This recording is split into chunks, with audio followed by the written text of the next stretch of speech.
Welcome to today's episode of Paal's Building Connections. And today with us is Esther Finidori, and she is VP Environment at Schneider Electric.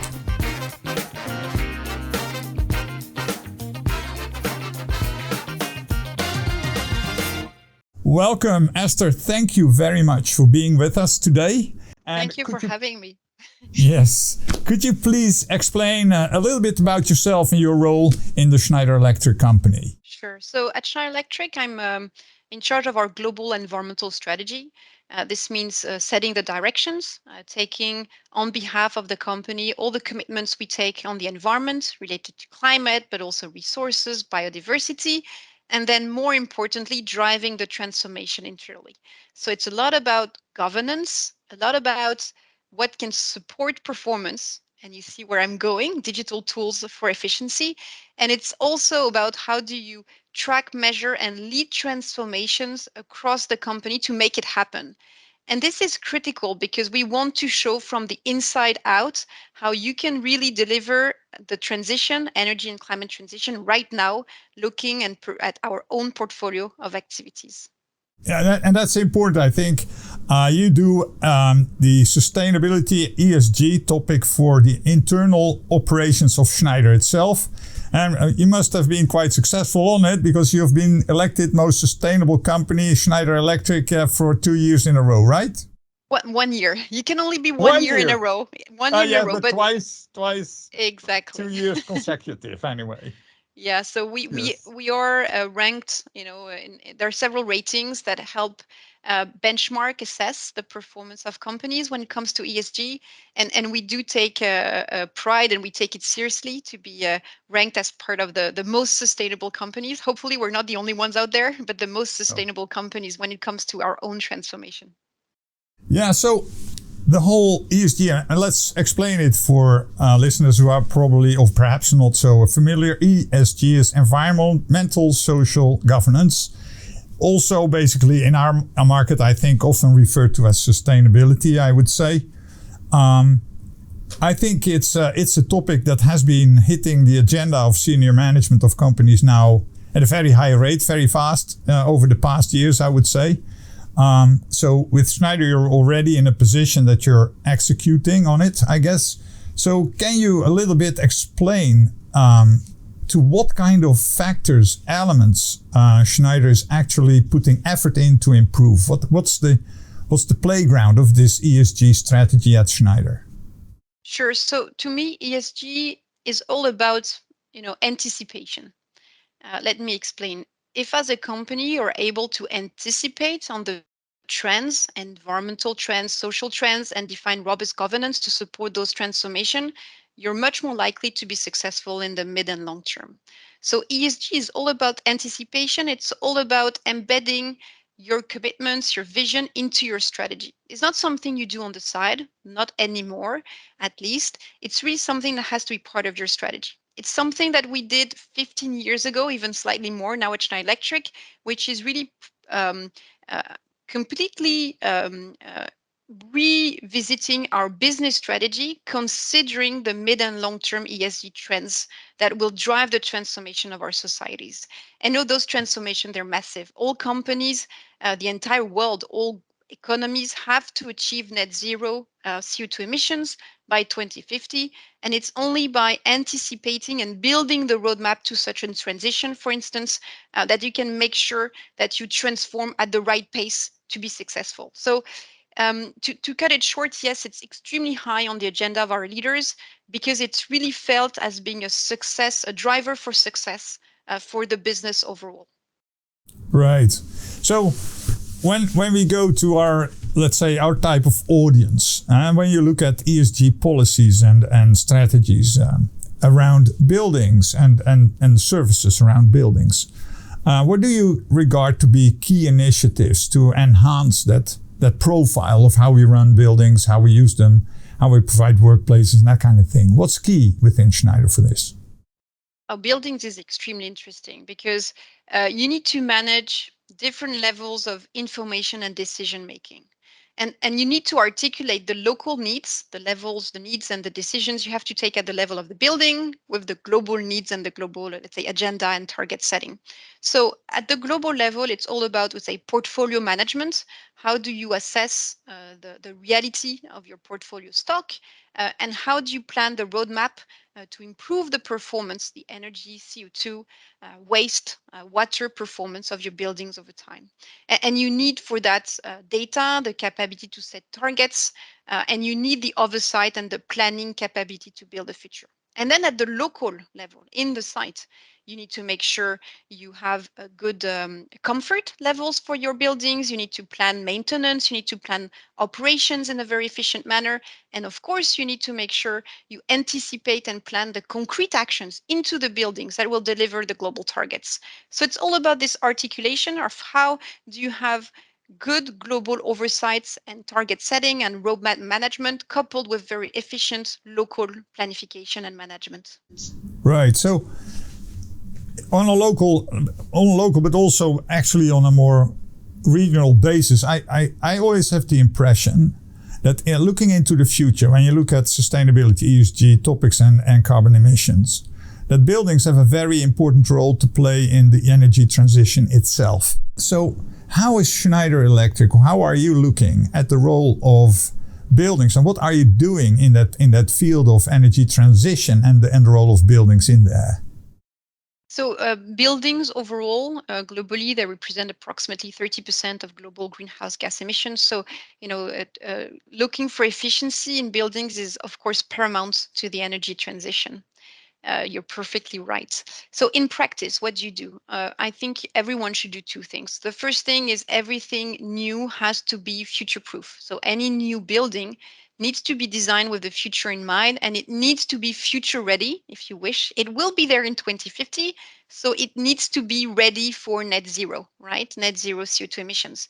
It means that from the design, you need to embed the right technology and the right supervision and management software so that you will be able to manage the building efficiently today, but also build the transition and the evolution of the building in time. So number one, everything has to be future ready. Everything new has to be future ready. Number two is you need to drive the improvement on the stock. You can't just focus on new build, right? And on the stock, this is where today Schneider has put a lot of efforts historically. We've now had 4 what we call company programs, 4 route programs of 3 years each, where systematically we've delivered energy efficiency on the portfolio, on the stock of the building that we manage, through a better oversight of our energy consumption, coupled with energy efficiency actions and improved maintenance procedure. And on this improvement of the stock, I believe this is where a lot of companies can still accelerate today. Right. So in terms of this transition, there's something perhaps very interesting happening in the market today.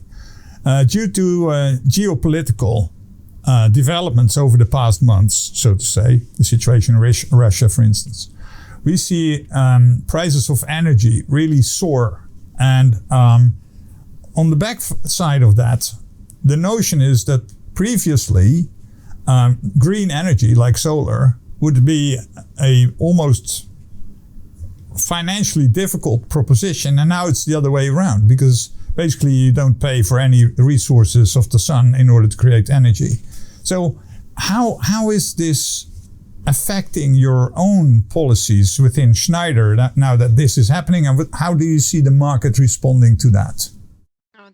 The current context is really interesting, very, very interesting. What we see is, in fact, a huge acceleration of trends that we are all wishing for and that we could foresee, but that all of the sudden are really at the top of the political but also social agenda, because the crisis right now is, of course, impacting governments, but also companies and citizens.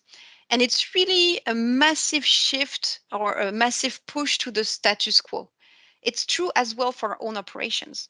Right now, we're looking at our own factories and our own buildings, office buildings, and building their own resiliency plan. What do you do during the winter if the power is being reduced or cut? Yeah. How do you save energy? Incremental but also disruptive measures. And at the level, I would say, of a state, of a region like Europe, it's a complete overhaul of the entire energy system that is being discussed, where pricing mechanisms could change, as well as countries now see energy and as really a question of sovereignty and a question of being competitive in the market. So from, I would say, the very local, the plan you can make in your own factory to go through the winter to the national and even subnational level, we see a huge shift in an acceleration in the transition towards less fossil energy, of course, more efficiency and more flexibility. So it's really very, very interesting times. So in terms of, because you touched on it just now, energy security, that you can secure energy provisioning at all times during the winter. Linked to that, in my head at least, is the question of large volume storage of electrical energy in buildings itself, which has been up till now, I think, a conversation on whether it would be an economical interesting factor. Now there seems to be this additional argument of, when you store your own energy, you can basically back up the whole breaking down system in your own building. So are you looking at that at all? Yeah, you're perfectly right. And again, it's the same. Local and global have to fit together. At the level of the building, the ability to power your building and to sustain this power, if there are power cuts, is of course a competitive advantage this winter, but it will stay a competitive advantage in the future. So I would say all of the sudden, because it's true that it was, people talked about it before, but now there is the realization that the capacity to secure supply at the level of your building, of your factory, of your office, of your data center is definitely a critical aspect to look into in the future. And then at the level of a grid, state or a country, we're talking about how buildings can now adapt to the power supply capacity. In the past, supply had to adapt to consumption, and now we're talking about how buildings will help regulate the equilibrium on the grid by producing energy, producing renewable electricity, as well as storage, notably for the integration of the electric vehicles. Electric vehicles to building mean the capability in buildings to develop local production plus storage, so that the buildings themselves become actor to regulate the grid. So at both levels, we see a huge change in how we perceive the importance of buildings in the electrical landscape. And to that point, again, I think that's one of the things that Schneider is basically very active in, is the emergence of what they call microgrids in terms of technology. I get the impression that this whole new dynamic, as you basically sketch it around how buildings are going to operate in the future in smart grid environments, basically induces the need to install this type of microgrid technology. And please explain a little bit about what it is to the audience. But it's becoming like a new asset class for buildings, almost, is it? Oh yeah, of course. So a microgrid can be at the level of a neighborhood or an industrial park. It can also be at the level of a building itself. And then in a household, we call it prosumer, but it's the same. You can have the same concept all the way to a single house that may be the one you occupy. So the idea is that each person, each building will be able to produce its own energy, will be able to assess production and consumption on a real time manner, and depending on the grid, depending on the prices, depending on energy availability, adjust production, consumption, and even sell to the grid in a very dynamic manner, and make it even a revenue generation tool, so that the building itself is more resilient and the building can also contribute to producing and selling electricity. So it's really all about local generation coupled with storage that can be batteries, that can also be electric vehicles, and supervision capabilities on the top that help you balance how you produce, how much you consume, when, so that you can make the most of the energy that your building is consuming and generating. Yeah, it sounds almost like, this is 20 years away. So into your insights, how far are we? How much is this today in reach for, let's say, facility managers, real estate portfolio managers to consider these types of investments today? Well, that's back to my point just previously. I think it sounded decades away just a year ago. Now, with the current state of energy supply, there is this realization that energy is a critical resource. It's just a question of physical flow. Without energy, you can't power your activities. And even if power is a small share of your bill, with no power, you have no activity. You can't open your building if the lights are turned off, right? So Right. energy is now perceived, rightly so, but it took this crisis, I think, to come to that realization as a must resource to operate. If energy is a Right. must resource to operate, this completely changes the business case for such investments. Because the technology is ready. We're not waiting for any breakthrough innovation. The technology is ready, and the business case is now about resiliency and continuity of operations. So my guess is that can really accelerate very, very fast. It's almost like, as a comparison, it's almost like an element like how COVID accelerated hybrid working. That this energy, let's say, energy crisis, call it, I don't know how to call it actually, but this situation is having the same kind of effect on how we deal with power and energy and how we basically build our business cases around it, is it? That's perfectly true. And everything I'm saying probably sounds a bit technical, but just look at the news. Energy has become a topic that is discussed every day. It's too much in the news, right? So energy is now part of the social landscape. It's part of the discussions. It's part of the citizens' concern to secure energy in its country. So energy is becoming core to the public decision making, to citizens' concern. And yes, definitely, it's exactly like with the COVID. The crisis is generating a change of mindset, a change of status quo, where we're all invited to reconsider how we've been handling energy over the past years. Yeah, and to your point, because we've now been talking a lot about the economical side of energy, but there's still this environmental side of energy where how do you basically create power and what's the footprint of it, which needs to basically go down very fast as well. And I think what I seem to notice is that governments around the world, the EU is with the Green Deal, of course, one of the prime actors almost in the world today, is putting out new legislation in terms of how buildings also, the energy performance directive on buildings is basically in preparation today. How do you look at that? What's the role and what's going to be the influence of governments in the whole energy transition schema and the whole ESG play? Well, it's key. First, there's a lot of inertia in the rotation of the stock, right? Buildings are not destroyed and reconstructed every every decade. No. So there is a lot of inertia in the stock. And again, back to what I was saying, everything new build has to be future proof.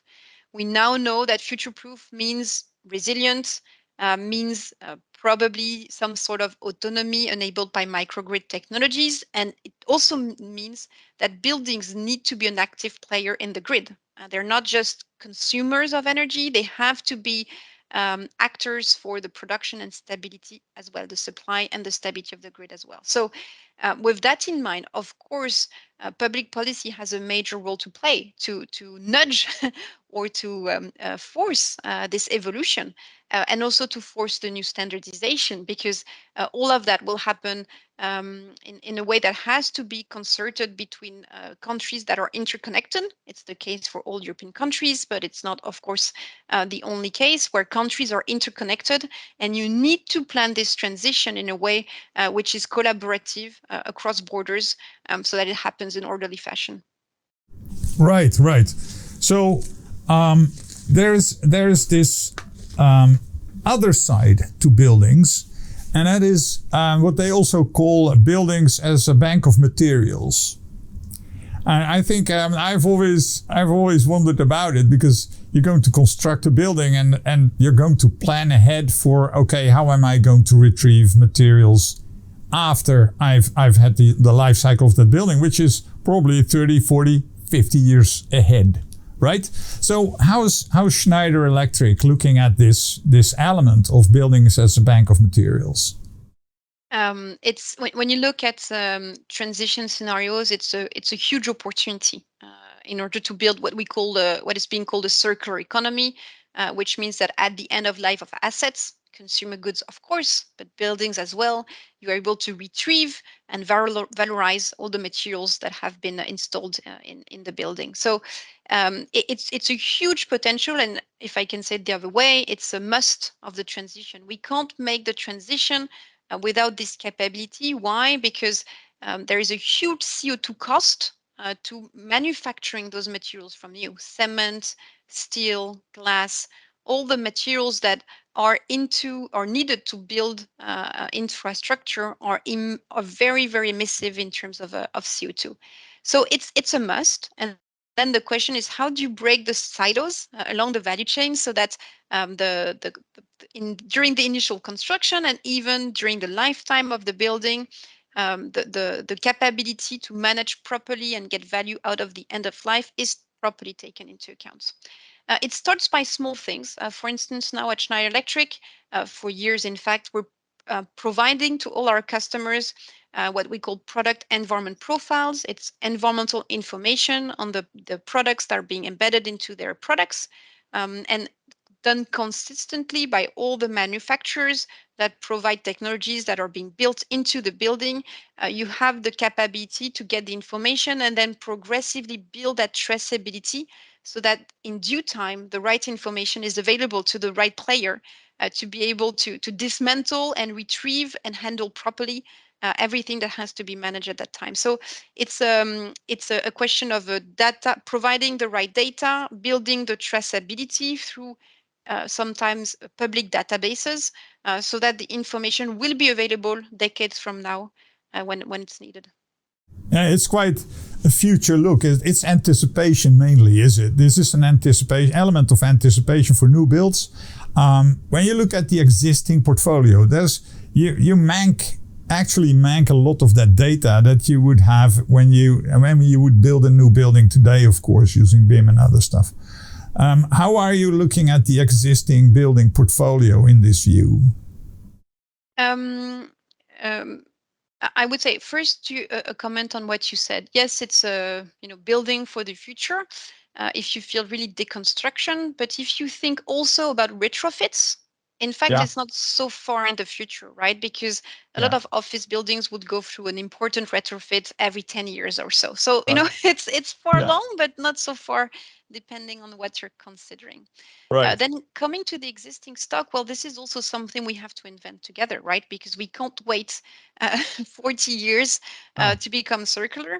So there are initiatives to learn how to deconstruct, learn how to sort, learn how to valorize, and at the end of the day, learn how to recycle better so that products can be given a second life. I can give you a very concrete example. At Schneider Electric, we're developing a circular range. We call it circular certifieds, which are products which are from the take back, products that are taken back from our own customers. That can be, technical takebacks if there are some technical issues with the products, for instance, that go back through our processing lines in our factories, are being tested, repaired where needed, and that we can then commercialize, sell as new with the same guarantee to new customers. So increasingly, manufacturers are developing this capability to take back and recreate value without recycling. So it's really closing the smallest loop possible in the economy, recreating value so that those products can be reused by other customers. Right. In terms of that, when I would bring that to the workplace and workplace refits, because that's massively being done today under the hybrid working changes at the workplace. Perhaps I'm wrong, but I have the impression that workplace refits always bring a lot of, let's say, landfill. They are basically just disposing of old stuff and putting new stuff in.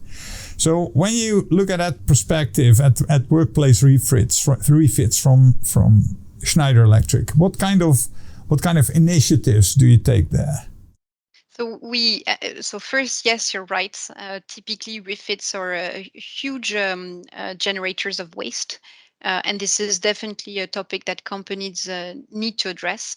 At Schneider Electric, we have two ways of trying to optimize this. The first way is we have a platform. It's called GoSee.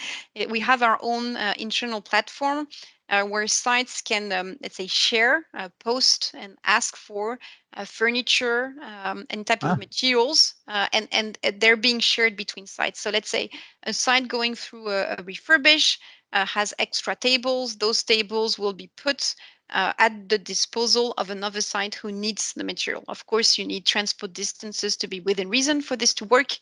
But we have created a long time ago, in fact, that platform that helps the sites just make the information available, because it all starts with the information.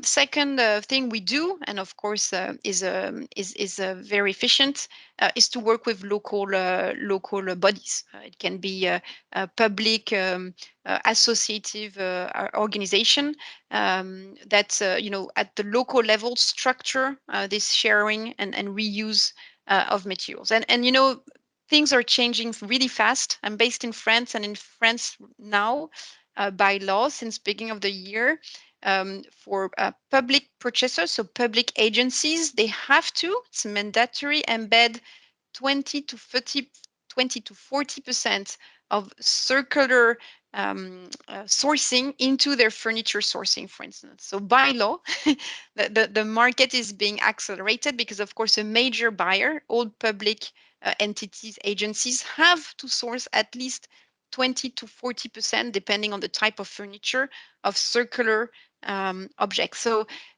things are changing very fast. And of course, the capability of, I would say, major players, it can be big companies like Schneider is doing, or public agencies, to accelerate that market by creating a strong demand signal will be key to go much faster. Great. So last question to you, Esther, because it has been a very interesting conversation, I think.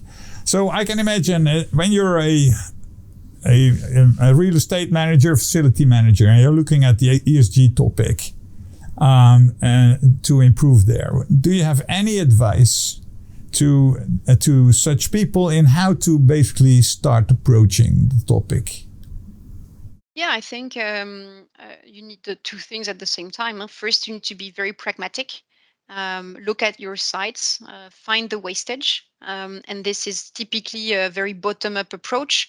The occupants of the building often can help, and you really need to focus on optimizing the run. This is number one. And then number two is the opposite. You need the roadmap. You need to plan ahead.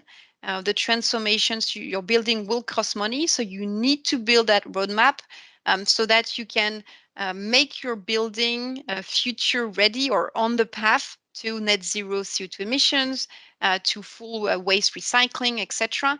So that, simply said, it has value in 2050, because a building that does not undergo the transition will be undervalued and won't be probably won't have happy occupants, neither leaser or owner in the future. So you need to build that roadmap so that you can phase in time the transformations that you need to put your building through. Well, Esther, that was great advice. I really like this bottom-up and strategic approach at the same time. It's very tangible and very understandable. So thank you very much for sharing your insights with us today. It was a real pleasure. To those who have been listening in, thank you for being with us. And we hope to see you next time again. Thank you. Thank you, Esther. Thank you.